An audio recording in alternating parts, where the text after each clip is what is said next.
Justice Verma के store room में अधजले note मिलने के बाद सवाल यह है कि आखिर ये पैसा आया कहां से? क्या इसके पीछे कोई साजिश है जैसा कि जस्टिस वर्मा कह रहे हैं, या फिर कुछ और? ये रिपोर्ट पहले देखिए।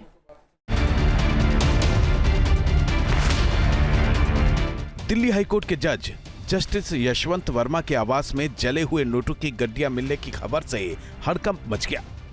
इन तस्वीरों को जिसने भी देखा उसके जहन में कई सवाल उठने लगे। आखिर लुटियंस दिल्ली जैसे वीवीआईपी और हाई प्रोफाइल इलाके में इतने नोट कहां से आ गए?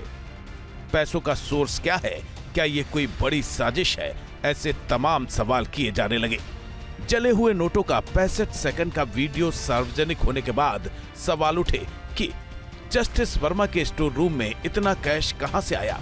क्या स्टोर रूम में किसी बाहरी शख्स की भी पहुंच थी? क्या स्टोर रूम तक जस्टिस वर्मा के स्टाफ की भी एंट्री थी? क्या कोई इतनी रकम किसी स्टोर रूम में रख सकता है? कैश रखने के लिए बोरियों का इस्तेमाल क्यों किया गया? क्या स्टोर रूम या आसपास के सीसीटीवी कैमरे बंद थे? नोट मिले तो 15 मार्च की सुबह जले हुए नोटों को किसने हटाया? क्या ये कैश किसी अवैध गतिविधि से जुड़ा था? क्या जस्टिस वर्मा को कैश की जानकारी थी? क्या जस्टिस वर्मा के घर में साजिश हुई है? दरअसल दिल्ली हाईकोर्ट के चीफ जस्टिस टी.के. उपाध्याय की तरफ से सुप्रीम कोर्ट को सौंपी गई रिपोर्ट में कहा गया है कि 15 मार्च की सुबह जिस कमरे में आग लगी थी वहां से मलबा हटाया गया था। रिपोर्ट के मुताबिक जहां आग लगी वहां किसी बाहरी का प्रवेश संभव नहीं दिखता। बंगले में रहने वाले लोग, घरेलू सहायक और सरकारी कर्मी ही स्टोर रूम तक जा सकते हैं। हाईकोर्ट के चीफ जस्टिस की रिपोर्ट में इस मामले की गहराई से जांच कराने की आवश्यकता भी जताई गई। जस्टिस वर्मा के घर जले हुए नोट मिलने पर पुलिस की रिपोर्ट भी सामने आई है, जो उसने दिल्ली हाईकोर्ट को सौंपी है।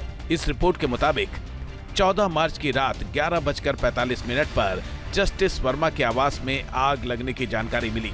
आग लगने की जानकारी जज के निजी सचिव ने दी थी।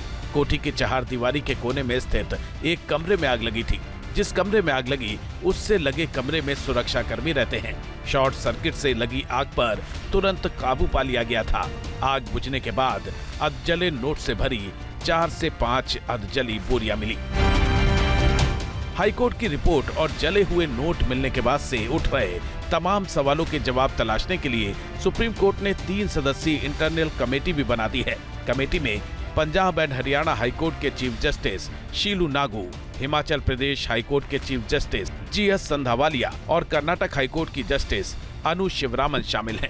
इस बीच जस्टिस वर्मा के घर से जले हुए नोट मिलने के मामले की सीबीआई से जांच कराने की भी मांग उठने लगी है। Suspicion about the integrity of a particular judge and suspicion about the manner in which the matter is being dealt with. A very known sentence is the judge's wife, or basically judges are Caesar's wife. They have to be above suspicion. That is why I say that the matter should be inquired or investigated not by the in-house committee, rather by CBI or ED. That is why I say that there are loopholes.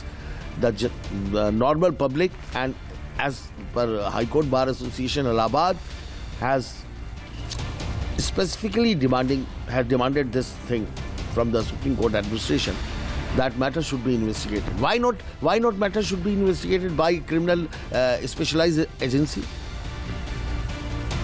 In-house committee has got no tool, expertise to investigate a criminal matter. But these agencies have expertise to investigate the criminal matter. They have tools, various study, various researchers have given them so many tools. फिलहाल Delhi high court के chief justice को जज यशवंत वर्मा को कोई न्यायिक काम न सौंपने के लिए कहा गया है। सुप्रीम कोर्ट कॉलेजियम ने सरकार से जस्टिस वर्मा का ट्रांसफर इलाहाबाद हाईकोर्ट में करने की भी सिफारिश करती है। न्यूज नेशन अब व्हाट्सएप पर खबरों की ताजा अपडेट के लिए न्यूज नेशन के इस QR कोड को स्कैन करें।